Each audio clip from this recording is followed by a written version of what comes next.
नमस्कार दोस्तों, आज इस वीडियो के अंदर मैं आपको complete UGC net law category में जो हम पेपर देते हैं उसके लिए मैं पूरी जानकारी आपको कंप्लीट बेसिस पे देने वाला हूं। पेपर 1 में क्या सिलेबस आता है, पेपर 2 में क्या सिलेबस आता है, कौन लोग अपना फॉर्म भर सकते हैं और कब तक फॉर्म भर सकते हैं, कितनी फीस होती है, क्या नेगेटिव मार्किंग होती है, क्या पेपर 1 के अंदर सिलेबस क्या आता है, पेपर 2 के अंदर सिलेबस क्या आता है, वगैरह वगैरह। तो ये पूरी की पूरी आपको कंप्लीट वीडियो देखने को मिलेगी यूट्यूब के अंदर। हमारे को लॉ कैटेगरी के अंदर यूजीसी नेट के पेपर में कोई इतना डीपली हमें बताता नहीं है कि एक्चुअल में हमें पढ़ना है तो कितना पढ़ना है, कौन सा पोर्शन हमें कितना कवर अप करना है, वगैरह वगैरह। तो आज इस वीडियो के अंदर आपको पूरी जानकारी जरूर मिलेगी। तो वीडियो को स्टार्ट करने से पहले मैं आपको एक बेसिक ओवरव्यू दे देता हूं। ये हमारी नोटिफिकेशन है जो यूजीसी वालों ने अपनी अभी 19 नवंबर 2024 को अपनी निकाली है और इसके अंदर बोला हुआ है कि देखो फॉर्म भरना शुरू होंगे 19 नवंबर से फॉर्म भरना शुरू हो चुके हैं। लास्ट डेट है 10 दिसंबर 2024, यानी कि 10 दिसंबर 2024 से पहले पहले या उसी तारीख को आप अपना फॉर्म भर दीजिएगा अपना यूजीसी नेट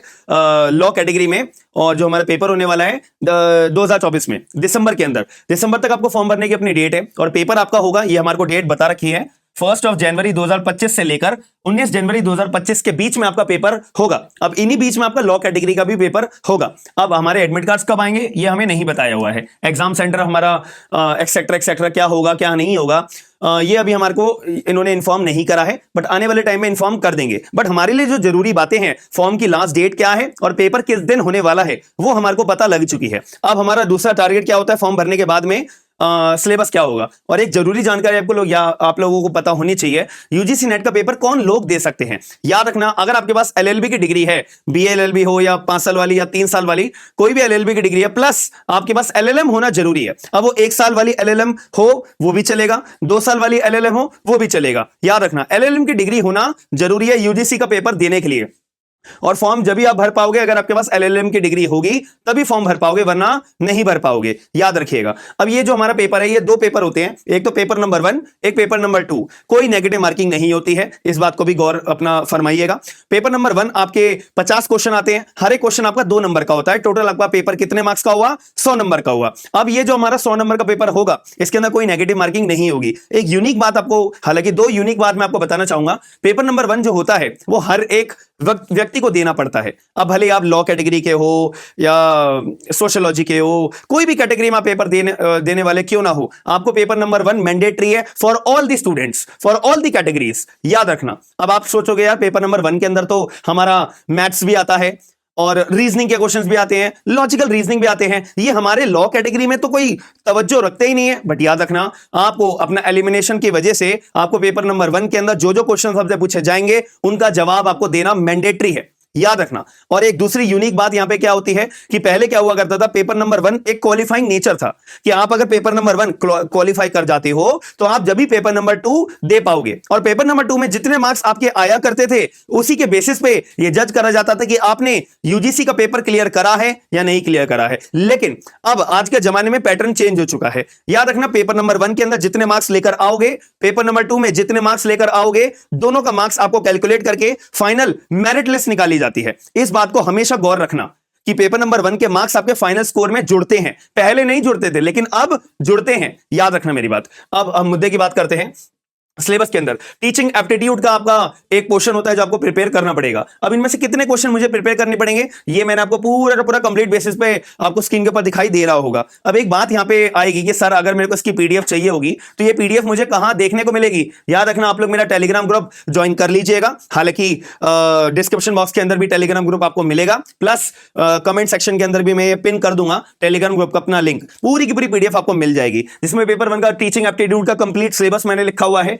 रीजनिंग एप्टीट्यूड दूसरा पोर्शन होता है पेपर नंबर 1 में, उसका कंप्लीट सिलेबस मैंने आपको लिखा हुआ है। कितना पोर्शन मुझे पढ़ना है, हालांकि पढ़ने को तो पूरी दुनिया की बुक्स आप पढ़ सकते हो, लेकिन क्या वो रेलेवेंस होगा, क्या मेरे पास इतना टाइम है अपना यूजीसी का पेपर क्लियर करने के लिए, क्या इतना सिलेबस पूरी दुनिया की चीजें मैं पढ़ सकता हूं, नहीं। इसीलिए सिलेक्टिव पोर्शन आपको पढ़ना है जिससे आप इजीली अपना पेपर क्लियर कर सकोगे। कॉम्प्रिहेंशन, एक कॉम्प्रिहेंशन आता है, उसके आपको क्वेश्चंस देने पड़ते हैं। कम्युनिकेशन के अंदर पूरा सिलेबस, मैथमेटिकल रीजनिंग में जैसे फ्रैक्शन, टाइम एंड डिस्टेंस के क्वेश्चन, रेशो के, प्रोपोर्शन एंड परसेंटेज के, प्रॉफिट एंड लॉस के, इंटरेस्ट एंड डिस्काउंटिंग एवरेजेस के, ये सारी बातें मैंने आपको लिख के रखी हुई है। लॉजिकल रीजनिंग में सारा पोर्शन आपको प्रिपेयर करना है। Data interpretation, information and communication technology and people development and environment में कितना पोर्शन मुझे पढ़ के रखना है, ये मैंने आपको पीडीएफ के अंदर ही बताया हुआ है। हायर एजुकेशन सिस्टम, तो 10 तरह के आपसे डोमेन्स होते हैं जो पेपर नंबर 1 के अंदर आपसे पूछे जाते हैं। तो पेपर नंबर 1 50 क्वेश्चन, हर एक क्वेश्चन 2 मार्क का, टोटल 100 नंबर बनते हैं। अब यहां पे बात आ जाती है पेपर नंबर 2 के अंदर।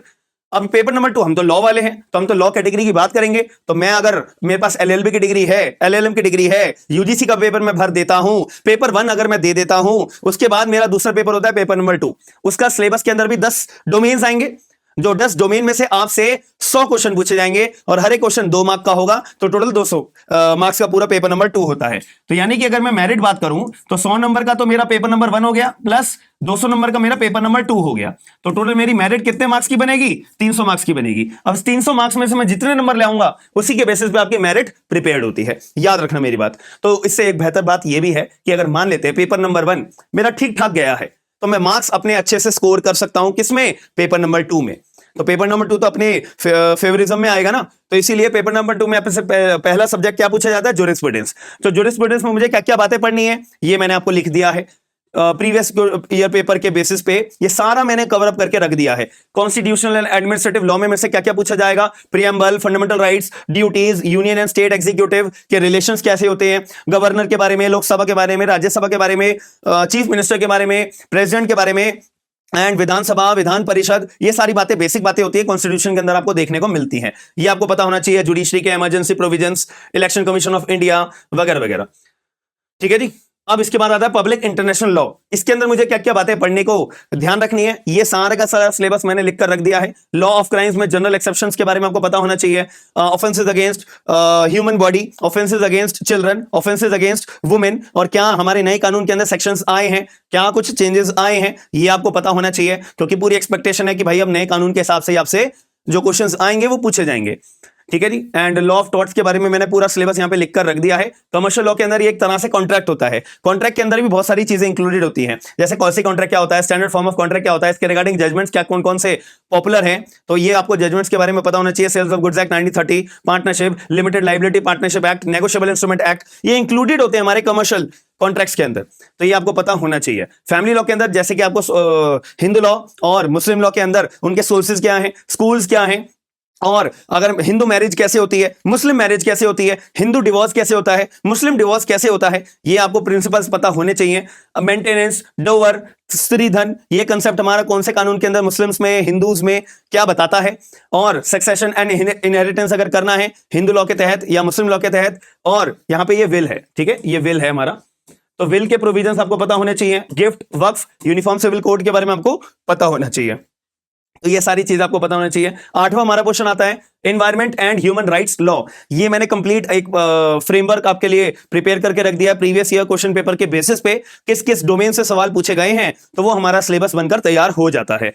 और अगर मैं बात करूं आपसे 9th point intellectual property rights and information technology law के रिगार्डिंग आपसे क्वेश्चंस पूछे जाते हैं, तो ये क्वेश्चंस आपको पता होने चाहिए। अब आखिरी हमारा आता है comparative public law and systems of governance. ये भी एक इंपॉर्टेंट क्वेश्चन है जिसमें से बतेरे सवाल आते हैं। हालांकि ये हमारा क्वेश्चन जो पोर्शन है इसको हम कॉन्स्टिट्यूशन के अंदर जो जो अमेंडमेंट्स आई हैं, हमने अपने इमरजेंसी का प्रोविजन कौन से देश के संविधान से अपना बोरो करा है, तो ये सब बेसिक आपको बातें अगर पता हैं तो आपका पूरा का पूरा पेपर नंबर 2 भी प्रिपेयर्ड हो जाता है, जिसमें से 100 क्वेश्चन आएंगे, हर एक क्वेश्चन 2 नंबर के, यानी कि 200 क्वेश्चन आपसे पूछे जाएंगे।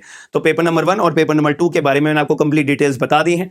फॉर्म हमारे कब ओपन अप हो चुके हैं, कब लास्ट डेट है, इसके बारे में भी आपको डिटेल के अंदर मैंने बता दिया है। प्लस अब यहां पर हमारा मेन मोटिव क्या आता है, प्रिपरेशन के ऊपर। तो अगर आप इसकी पूरी पीडीएफ आपको जो है मेरे टेलीग्राम ग्रुप के ऊपर मिल जाएगी। आप लोग अगर चाहते हो कि सर मेरे को पीवाईक्यूज भी चाहिए, पेपर नंबर 1 के भी पीवाईक्यूज चाहिए, पेपर नंबर 2 के भी पीवाईक्यूज चाहिए, तो आप लोग एक बार कमेंट बॉक्स के अंदर बता दीजिएगा। तो अब टाइमली बेसिस पे मैं आप लोगों के लिए अपने टेलीग्राम ग्रुप के ऊपर पेपर नंबर 1 और पेपर नंबर 2 जो लॉ वाला है, लॉ वाले की मैं बात कर रहा हूं, तो वो आपको पीवाईक्यूज मैं टेलीग्राम ग्रुप के ऊपर अपलोड करवा दूंगा। बट एक बार आप मुझे बता दीजिएगा चैट बॉक्स के अंदर कितने लोग नीडी हैं कि हाँ हमारे को पीवाईक्यूज चाहिए। और एक इंपॉर्टेंट बात है, आप लोग अगर जुडिशरी में तैयारी कर रहे हो तो एक सबसे बेहतरीन बात है कि हम जो है अपना 2 दिसंबर 2024 से अपना नया सब्जेक्ट शुरू कर रहे हैं, भारतीय नागरिक सुरक्षा संहिता BNSS, जो 2 दिसंबर रोज हमारा डेली बेसिस पे लाइव क्लास, रिकॉर्डेड क्लास 6 बजे आपको मिला करेंगी। तो ये आपको पोस्टर दिखाई दे भी रहा होगा, आपको बस इतना सा काम करना है, डिस्क्रिप्शन क्वेश्चन बॉक्स चेक करके स्मार्ट एंड लीगल गाइडेंस के नाम से हमारी एप्लीकेशन है,